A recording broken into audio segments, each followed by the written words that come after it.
Hi అండి, అందరికీ నమస్తే. వెల్కమ్ టు అభిరుచి వంటలు. పనసకాయ అంటేనే అందరూ చాలా ఇష్టంగా తింటారు. కానీ అందులో ఉండే పిక్కల్ని తీసి పాడేస్తూ ఉంటాం కదండి. కానీ ఆ పిక్కలతో ఇలా మసాలా కర్రీ చేసుకోండి, చికెన్ మటన్ని మించి మరీ ఉంటుంది. అంతేకాదండి, ఈ పనస పిక్కలు హెల్త్కి చాలా మంచివి. మా ఛానల్ ఫస్ట్ టైం చూస్తున్నట్లయితే సబ్స్క్రైబ్ చేసుకోండి. నేను 35 వరకు పనస పిక్కలను తీసుకున్నానండి. ఎన్నో హెల్త్ బెనిఫిట్స్ ఉన్నాయి. ఈ పిక్కల్ని పిల్లలకి ఉడకబెట్టి ఈవినింగ్ స్నాక్స్గా కూడా పెట్టొచ్చండి. వీటిని కుక్కర్లోకి వేసుకోండి.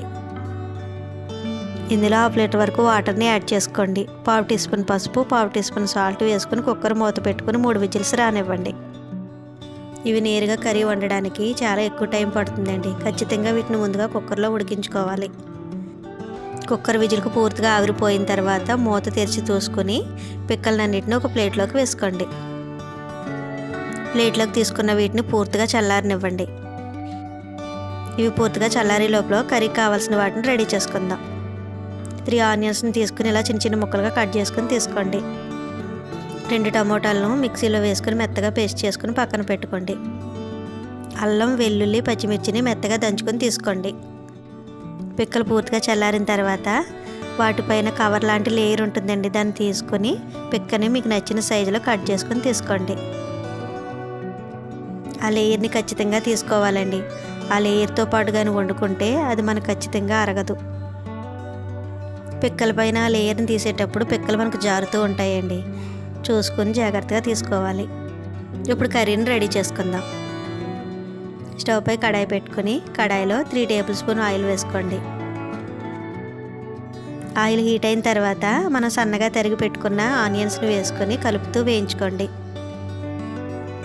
ఆనియన్స్ తొందరగా మగ్గడం కోసం చిటికెడు సాల్ట్ని యాడ్ చేసుకుని మూత పెట్టుకుని మగ్గించుకోండి. మీకు ఇష్టమైతే ఆనియన్స్ని పేస్ట్ చేసి కూడా వేసుకోవచ్చండి. ఆనియన్స్ ఇలా కొద్దిగా వేగిన తర్వాత ఇందులో ఒక కరివేపాకు రెమ్మను కడిగి వేసుకుని కలుపుతూ వేయించుకోండి. ఆనియన్స్ బాగా వేగిన తర్వాత ఇందులో మనం ముందుగా సిద్ధపరచుకున్న అల్లం, వెల్లుల్లి, పచ్చిమిర్చి పేస్ట్ని వేసుకోండి. వేసుకున్న పేస్ట్ని ఆనియన్స్లో బాగా కలుపుకొని పచ్చివాసన పోయేంత వరకు వేయించుకోండి. ఇప్పుడు ఇందులో మనం ముందుగా పేస్ట్ చేసి పెట్టుకున్న టమాటా పేస్ట్ని వేసుకుని బాగా కలుపుకోండి. బాగా కలుపుకున్న టమాటా పేస్ట్ని 2 నిమిషాల పాటు ఆయిల్లో బాగా మగ్గించుకోండి. టమాటా పేస్ట్ని ఆయిల్లో బాగా మగ్గించుకున్న తర్వాత ఇందులో 2 టేబుల్ స్పూన్ల కారాన్ని, రుచికి సరిపడా సాల్ట్ని వేసుకుని ఒకసారి బాగా కలుపుకోండి. ఉప్పు, కారాలు వేసుకున్న తర్వాత 1 నిమిషం పాటు దీన్ని ఆయిల్లో బాగా మగ్గించుకోండి. ఇందులో మనం ముందుగా సిద్ధపరచుకున్న పనస పిక్కలను కూడా వేసుకోండి.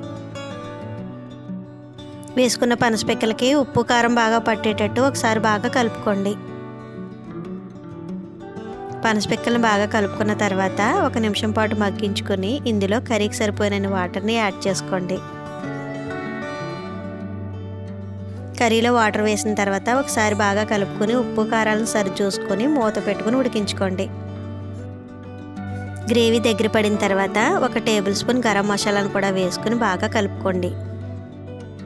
ఈ మసాలా పొడి నేను రెడీ చేసుకున్నదండి. ఇందులోనే ధనియాల పొడి, జీలకర్ర పొడి కూడా ఇంక్లూడ్ అయి ఉంటుంది.